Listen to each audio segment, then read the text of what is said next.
Hi everyone, it's Gabriella with Feeding Type 1, and in this video I'm going to show you what a dinner looks like when you are flaring. You'll notice my dinner tray is my iPad because for dessert I'm going to watch Speechless and White Collar and Nurse Jackie.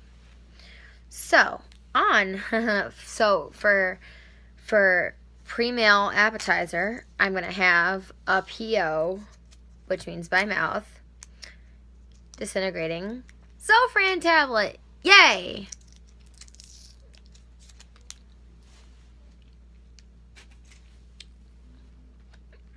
And it doesn't do much, but it does a little.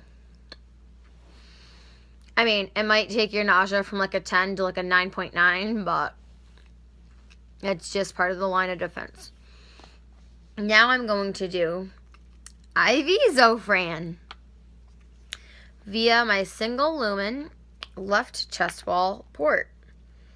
I learned the tray method from my awesome, really competent nurses on the pediatric unit I was on, about a hospital about an hour and a half away. And I have to say, it is just a great method, and I absolutely love it. So, meaning like I have all of my stuff lined up like that, so I don't miss anything. When you're really tired, or you have Phenergan around the brain, trust me, it's a really big help. So now that I pushed the Zofran, so now I'm gonna push the flush. Now the flush is what's actually delivering the medicine because my port is only 1.2 mLs long. So like right now, that's when I taste the yes, we can taste it.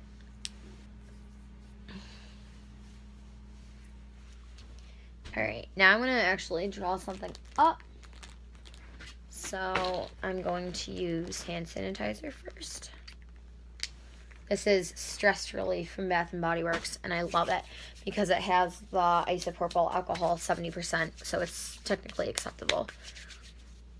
So now I'm going to screw the needle completely onto the syringe even before I open it. Now, I'm going to demonstrate the bust-through method.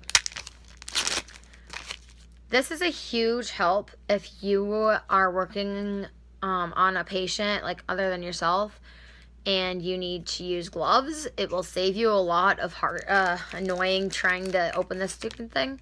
I learned that from one of the nurses I got the Daisy Award for.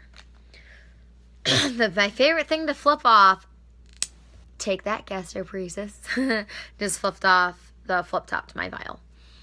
Now I'm going to uncap, and I found my method to how to make sure I don't stab myself, and I stab the vial right where I need to. So I kind of like have this method where I line up, and then I go right in the bullseye, like right in the spot, in the rubber stopper.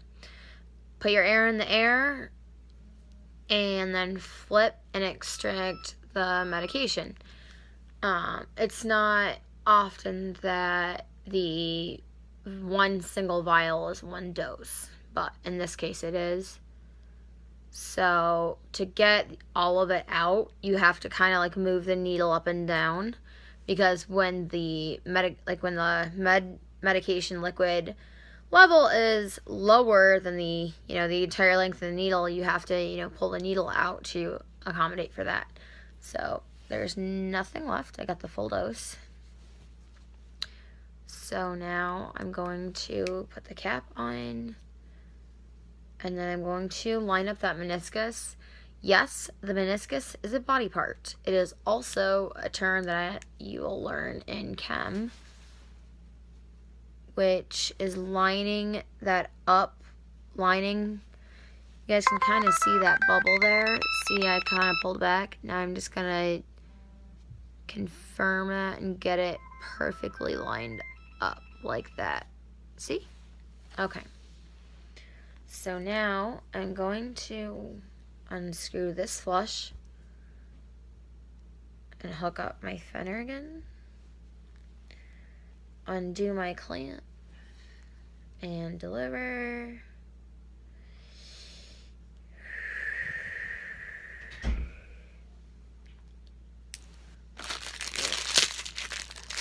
I hate these saline flushes. They taste like skunk, literally. So I'm priming. So ready? Cheers! Okay. So now I'm going to unscrew that. I'm going to hook this up. And now I'm going to push my fenner again. This is my main entree right here. It's my main course.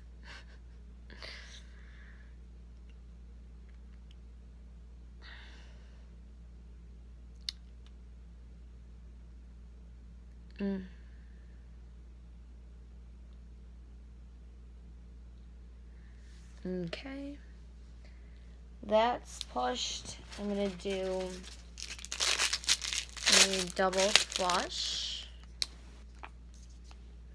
Cheers!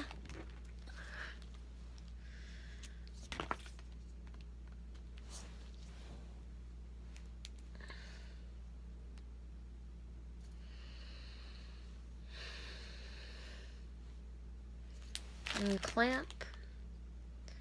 And take my green cap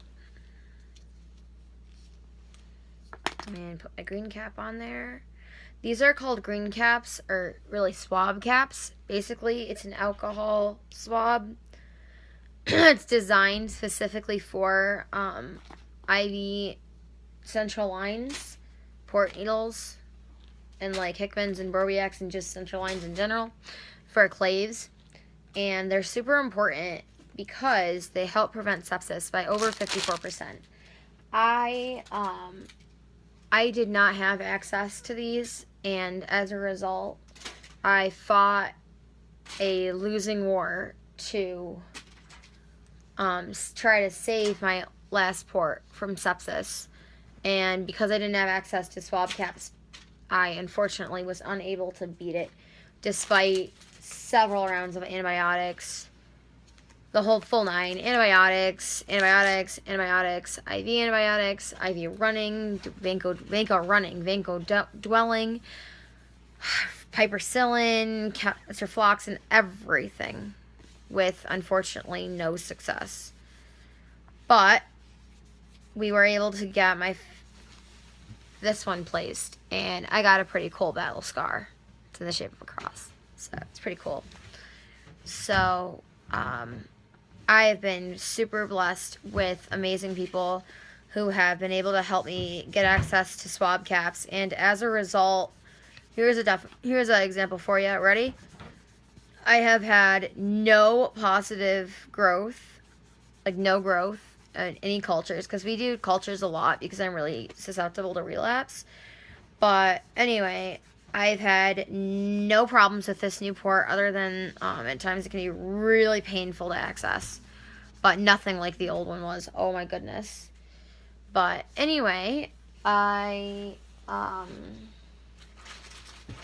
was just super blessed to be able to have such amazing friendships that were able to help me find a way to get swab caps, because it has been almost 95 days and I have not been admitted, which is more than triple the previous record, which is 33 days.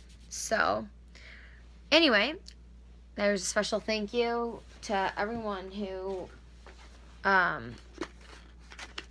helped me get access to life-saving, sepsis-preventing swab caps.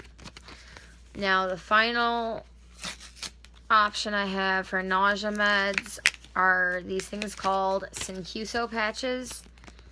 And we do these when I flare really bad. Again, they're kind of like the Zofran.